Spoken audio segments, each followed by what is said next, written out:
Você sabe a diferença entre gênero e sexo? Às vezes as pessoas confundem essas expressões. Enquanto sexo é algo que diz respeito a categorias biológicas, ou seja, entre o feminino e o masculino, gênero, por sua vez, diz respeito ao papel social que se atribui ao homem ou à mulher. Então, enquanto sexo é a categoria biológica, gênero é uma categoria sociológica. Sempre há distinções que variam em função da cultura, do espaço e do tempo em relação ao gênero. Então, existem sociedades que culturalmente são mais machistas, como a sociedade latino-americana, alguns países do Oriente Médio.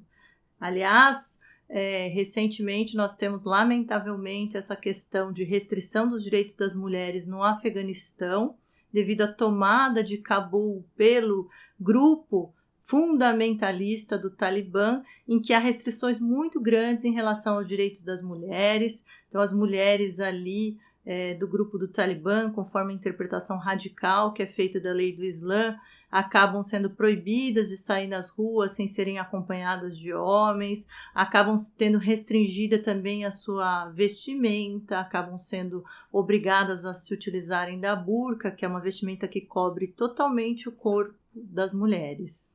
O Brasil também é um país muito machista. Se a gente pegar algumas pesquisas em relação à violência sexual, a gente vai reparar isso.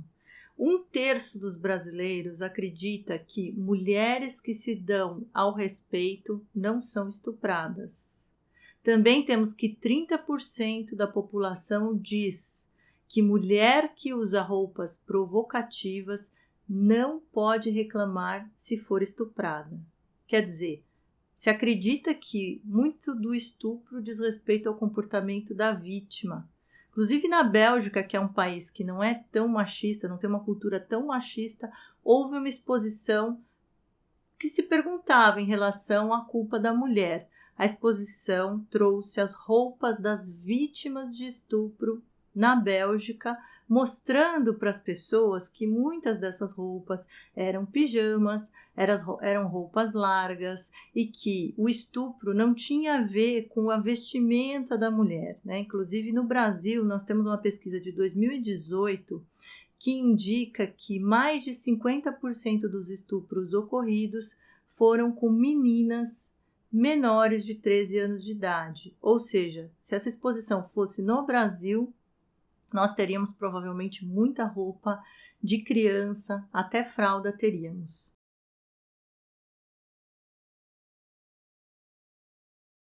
Daí porque o curador dessa exposição na Bélgica quis trazer a seguinte mensagem: a responsabilidade e a prevenção pelo estupro só é atribuível a uma pessoa, ao estuprador. O papel de gênero também varia em função do tempo.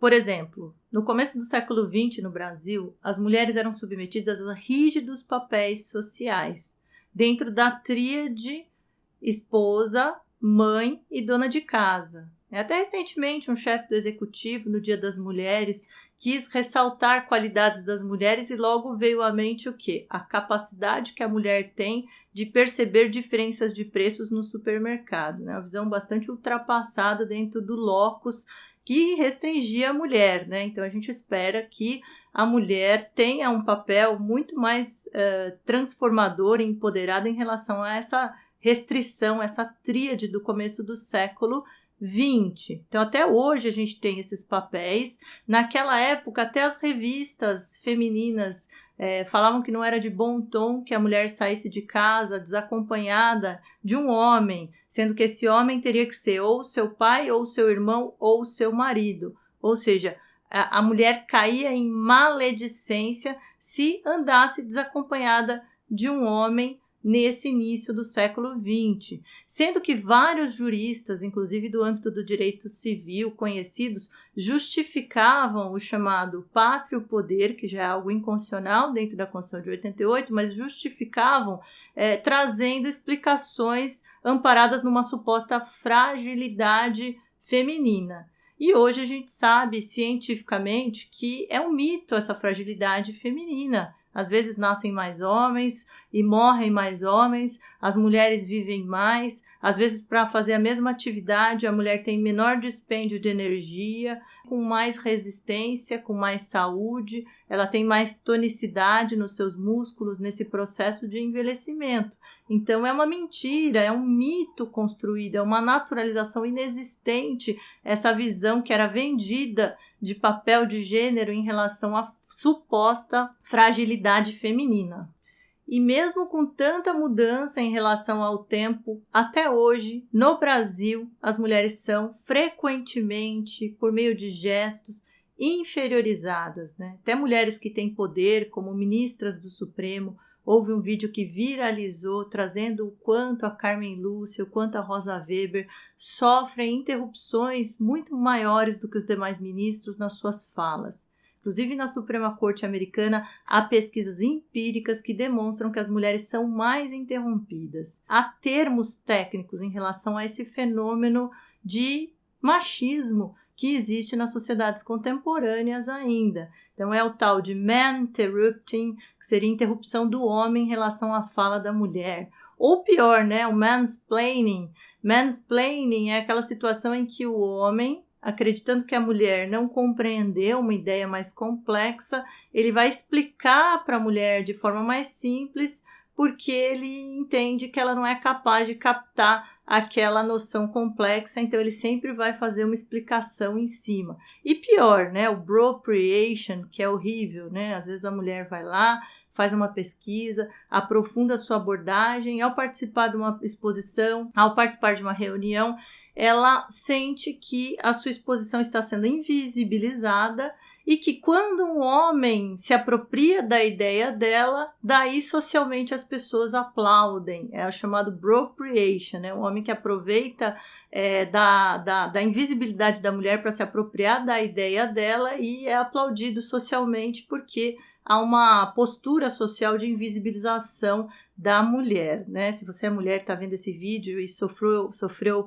bropriations ao longo de várias reuniões, conta aqui também no vídeo para confidenciar ou para trazer também esse relato, né, em relação a essas manipulações. E falando em manipulação, a questão do gaslighting também é um fenômeno de manipulação da mulher. Então a mulher às vezes ela percebe essa situação e começa a ficar confusa e o homem se apropria dessa situação e acaba querendo induzir ela a achar que ela não percebeu, que ela está com problemas, duvidar da sanidade mental dela, né? Quantas vezes a gente não vê na sociedade as mulheres, às vezes, que vão reagir a certas situações de opressão, começam a ser chamadas de loucas, de desequilibradas, mulheres que estão na TPM, falta um homem para aquela mulher, né? São tantas questões ali que geralmente os homens não sofrem essa mesma opressão, que é uma opressão que vem justamente dessa distinção de papel social,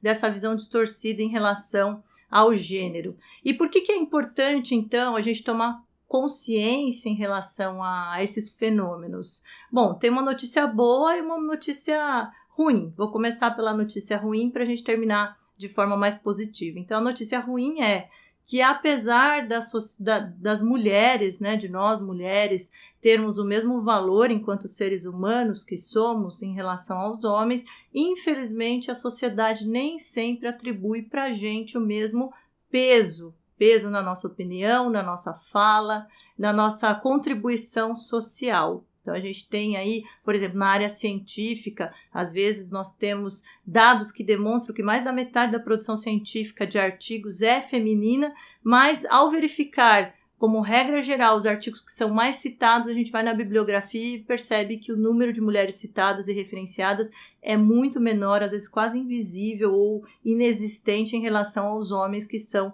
citados. Então, a gente tem realmente problemas de gênero em sociedades que são sociedades machistas. Mas o ponto de vista positivo em relação a essa distinção, para a gente não ficar só triste diante das injustiças que acontecem, é que se no fundo a noção de gênero é um papel atribuída socialmente, ou seja, artificialmente, um construto social, se a gente constrói esse preconceito, se a gente constrói essa desigualdade, a gente também é capaz, a partir de atitudes mais justas, a partir de políticas públicas adequadas, a desconstruir essas distinções arbitrárias e injustas. Daí esse ponto positivo em que é importante a gente tomar consciência da opressão que existe em relação à mulher, da desigualdade no tratamento das mulheres, justamente para a gente ter uma outra atitude social, para a gente ter políticas públicas em relação ao gênero